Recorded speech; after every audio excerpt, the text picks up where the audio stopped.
بسم اللہ الرحمن الرحیم۔ آج ہم پڑھیں گے تختی نمبر 3 حروف مقطعات۔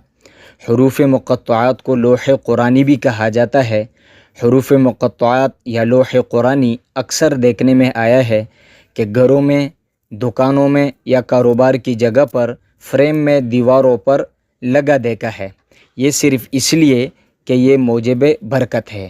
یہاں لکھا بھی ہے کہ حروف مقطعات کا طلباء کو حفظ کرا دینا موجب برکت ہے۔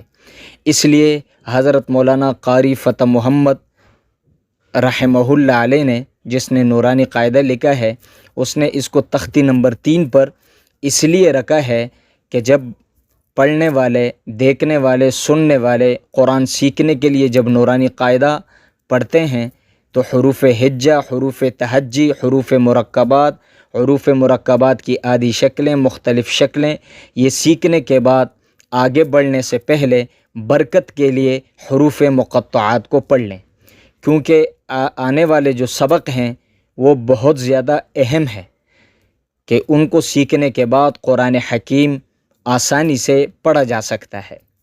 قرآن کریم میں حروف مقطعات 29 صورتوں کے شروع میں آیا ہے۔ حروف مقطعات کے معنی اللہ کے سوا کسی کے علم میں نہیں۔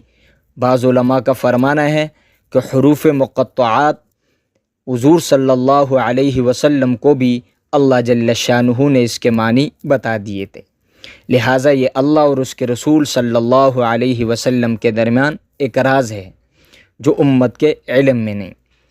حروف مقطعات کو حروف ہجے کی طرح الگ الگ پڑھا جائے گا اور اکٹھے نہیں پڑھا جائے گا۔ آئیے اس کو پڑھتے ہیں۔ الف لام میم، الف لام میم صاد، الف لام را، الف لام میم را، کاف ہا یا عین صاد، طا ہا طا سین میم۔ یہاں یاد رکھیے کہ سین کو میم کے ساتھ ملا کر پڑھیں گے اور یہاں لام کو میم کے ساتھ ملا کر پڑھیں گے، یعنی لا الف لام میم، یہاں پر طا سین میم، طا سین یا سین صاد حا میم، حا میم عین سین قاف، قاف نون۔ یہ تھا آج کا ہمارا سبق، اس کی خوب مشق کیجیے اور تب تک کے لیے مجھے اجازت دیجیے۔ اپنا ڈھیر سارا خیال رکھیے۔